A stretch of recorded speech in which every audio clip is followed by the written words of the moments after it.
Uhali gani mpenzi mtazamaji wa channel yako hii pendwa kabisa michezo. Kama ndio kwa mara yako ya kwanza unajiunga na channel hii, basi usisahau kusubscribe pamoja na kubonyeza alama ya kengele itakayotokea chini ya video hii upande wa kulia. Bwana, klabu ya Simba imetuma ofa ndani ya kambi ya mchezaji Mohamed Hussein. Mchezaji huyo captain wa klabu ya Simba na timu ya taifa ya Tanzania. Klabu ya Simba imetuma ofa ikimueleza kwamba inahitaji huduma yake ya miaka 2, huku klabu ya Simba ikiwa imempa ofa mchezaji huyo kama atasaini ndani ya klabu hiyo basi itampa shilingi milioni 200.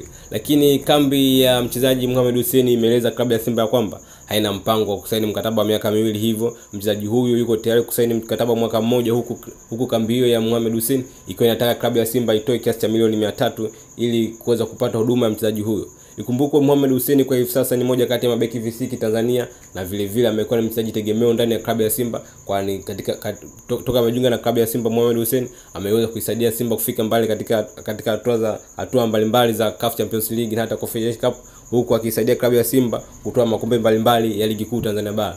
Lakini kwenye pesa bwana, unaambiwa hakuna salia mtume, kwani Mohamed Hussein na kambi yake wanahitaji kiasi cha milioni 300 ili kuweza kusaini mkataba mpya, na mkataba wenyewe huu utakuwa ni wa mwaka mmoja. Je, ni yapi maoni yako? Unadhani klabu ya Simba itakubali kutoa kiasi cha milioni 300 wakati mchezaji akiwa na saini mkataba wa mwaka mmoja, huku kambi ya Mohamed Hussein ikiwa imemwambia klabu ya Simba ya kwamba haitosaini mkataba wowote mpaka pale watakapokizi masharti hayo ya kutoa kiasi cha milioni 300 ili mchezaji huyo aendelee kukipiga ndani ya mitaa ya wekundu wa Msimbazi Simba. Lakini Mohamed Hussein yeye ni moyo wake ni kama upo Simba, kwani kabla ya mkataba huu Mohamed Hussein alikuwa amepata ofa nzuri ya Kaizer Chiefs na Orlando Pirates za pale nchini Afrika Kusini, lakini nyota huyo wa Tanzania aliamua kuzitupilia mbali ofa hizo na akaichagua klabu ya Simba. Na hivyo kwa hivi sasa watu wengi, viongozi wa Simba wamekuwa kujivunia hilo, kwamba wanaweza kumpa hela ndogo mchezaji huyo na bado akaendelea kuitumikia klabu hiyo, kwani inaonekana ni klabu ambayo Mohamed Hussein anaipenda.